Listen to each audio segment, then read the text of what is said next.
Бәріне сәлем достар, сіздермен бірге мен Сымбат, менің арнама видеома қош келдіңіздер.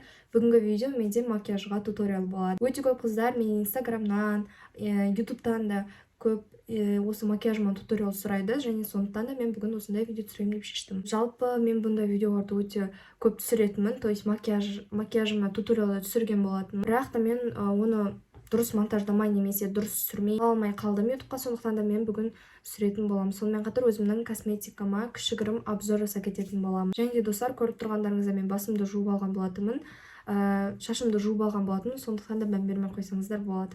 Және де біз осымен видеомызды бастаймыз. Достар, артқа жинап қоямын, чтобы макияж жасағанда мен жат етпеу үшін. Қазір осы жерден музыканы қосып қойып оянатын боламыз. Макияжды бастамастан бұрын мен осындай тонерді қолданамын, крышкасы жоғалып кетті. Және де тонерді осындай ватный дискімен қолданамын. Бетімізді осымен жақсылап увлажнять етіп алатын боламыз. Мына жақта менде айна тұр. Сондықтан айнаға қарап оянатын боламын, сіздерге де жақсы көрінеді деп ойлаймын. Және де тонерді жағып болғаннан кейін мен міндетті түрде увлажняющий крем жағатын боламын. Осындай.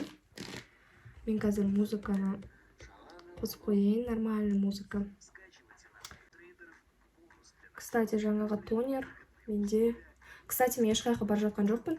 Себебі мен бір жаққа баратып, осындай макияжыма туториал түсіретін болсам, мен асығып дұрыс түсірмеймін. Сондықтан да ешқайқа бармай жатырмын мен. Просто так сіздерге макияж түсірейін деп шештім. Жаңағы тонер менде от Аравия. Дұрыс оқымасам кешіріңіздер. Кішкене бетімді кепіздіретін боламын, себебі кішкене бетім ондай болып тұр, өте сұлу болып тұр. Ондай SPF жағып аламын, но бірақ қазір жақпаймын, себебі ешқайқа бара жатқан жоқпын. Менің просто макияжым всегда бір жаққа шығып бара жатқан кезде мен всегда SPF жағам, осындай SPF-ті жағамыз. Мен тоналка, консилер еш жақпастан бұрын өзімнің қасымды бояп аламын, себебі қас бояу маған ең қиын этаптардың бірі. Және де осындай гель-фиксатор для бровей от Pussy. Вот. Егер мен тоналка сондай бір нәрселерді жағып алатын болсам, қасымды содан кейін соңынан барып ететін болсам, үшін бетімдегі барлық нелер, тоналкалар өшіріп кетеді.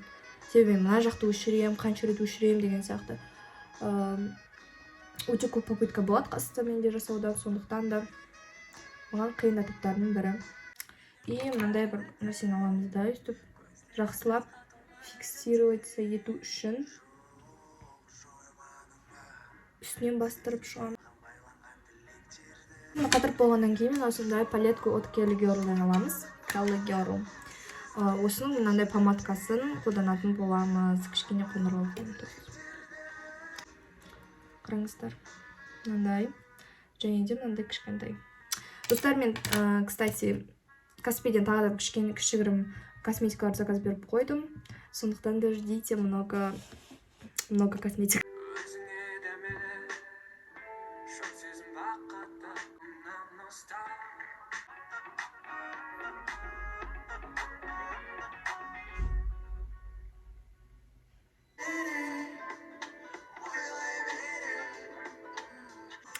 Мінеке достар, мен қасымды осылай істеп алдым. Негізі камерада андай қалың болып тұр қасым.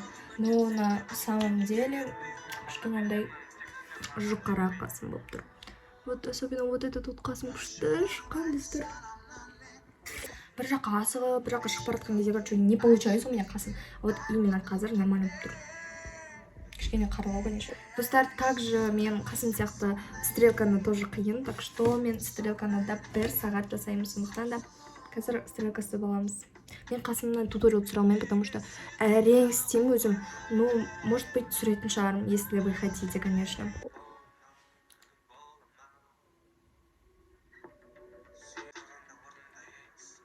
Мынандай стрелканы мен негізі өте қатты сызбаймын, но бірақ бұны сызып көрдім. Мынау не очень болып қалды, конечно. Мынау нормально шыққан. Енді мен, достар, наконец-то тоныма көшемін. Шашымды жинап алдым, потому что шашым мешать етіп кетті, достар. Мен осындай тоналка жағамын, бұл от Huda Beauty. Еще бетке тоналка жағатын заказ бергенмін. Соны айтайын дегенім, еще соны заказ бергенмін Каспиден. Кисточкамен кисточка для тоналки дейді ғой. Сондай мен жағамын. Вот достар, осылай спонжуем, короче, мә достар, нашы жаман көріп тұрды. Сақып қойайын.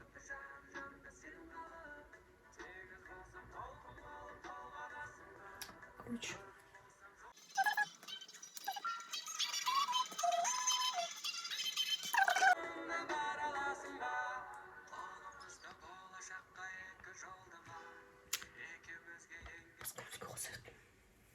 Теперь возьмем. Мынандай бронзер. Бұл бізде тоже от Huda Beauty. Менде бітті уже. И осындай кисточкамен істейміз. Менде бітті, но бірақ мен түбіндегіні қолданып аламын. Так, короче, үстіп аламыз да. И теперь қолымызға істей береміз. Қолымызға үстіп рассушевка жасай аламыз да. Сосын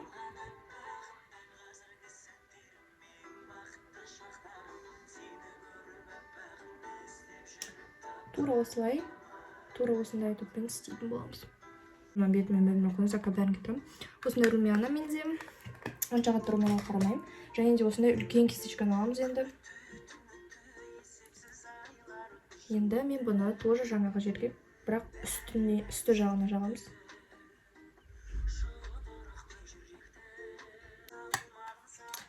Вот осындай болады. Пока что бітпеді әлі. Достар, біз тоналкадан кейін не жағуды ұмытып кеттік. Консилер. Короче, мен обязательно консилер жағамын тоналкадан кейін. Мен қазір азақ жағып жатырмын. Негізі кішкене көбірек жағамын. Осылай консилер жағамыз. Консилер жағып аламыз. Теперь, достар, мен көзімді істеймін.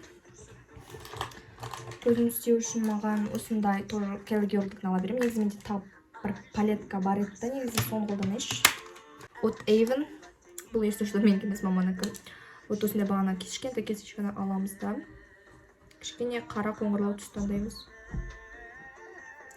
Теперь көзімізге эгесаль саламыз.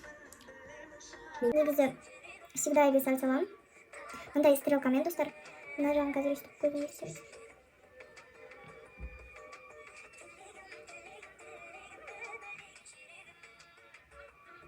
И эгесальді салатын кезде бірдей болу керек. Вот осылай істеп аламыз. Мына жаққа дейін істеймін. Видите, достар? Осылай істеп аламыз.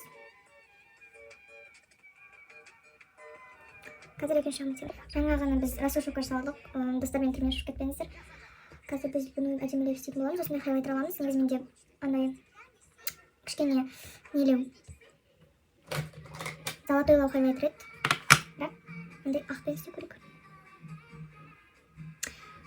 Қандай маскалар болса кетеді, достар, я не понимаю. Достар, өзіміздің золотойымызбен боя берген лучшырақ осындай хайлайтер. Если что, мынау ешқандай неден брендтен емес. Просто ала салғам, еще арзан тұрған бұл. Но бірақ өте күшті, маған ұнайды. Достар, енді біз предпоследний этап, бұл бізде осындай пудра. Ой, мына жаққа көрсетті.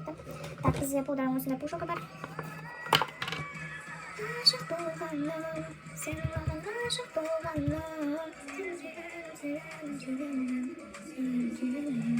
Осылай істейміз. Это типа бейкинг паудер бар. Ойбай, достар. Мне кажется, көп кетті. Осындай остатықпен істейміз. Маған мына жаққа істеген онша ұнамайды, потому что айтпақ болып тұрады. Мына жерін қарап тұрады мойнам кішкене.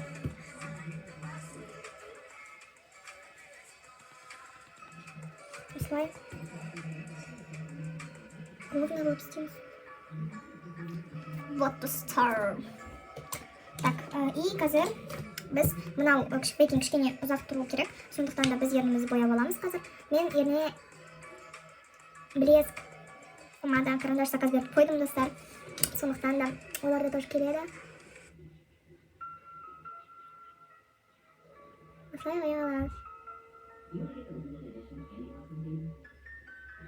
27 карандаш. Вот просто бальзам и вот это вот бейкингімізді үшін біз негізі сухой спонжик алу керек. Мен кішкене суховат.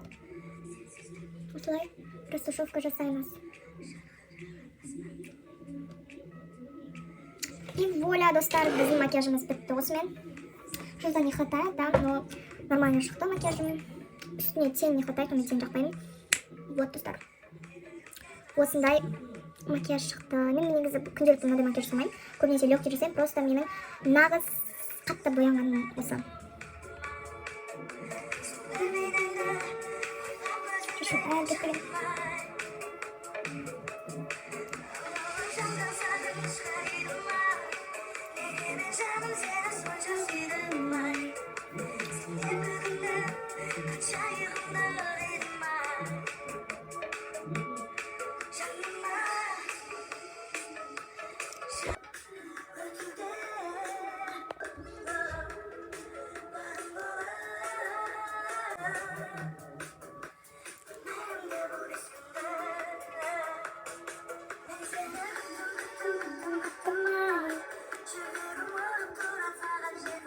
Достар, сіздерге бүгінгі видео ұнады деген ойдамын. Және де менікіндей макияж жасап өздеріңіз салып қойсаңыздар болады. Мен міндетті түрде сіздерге белгілеп қоямын.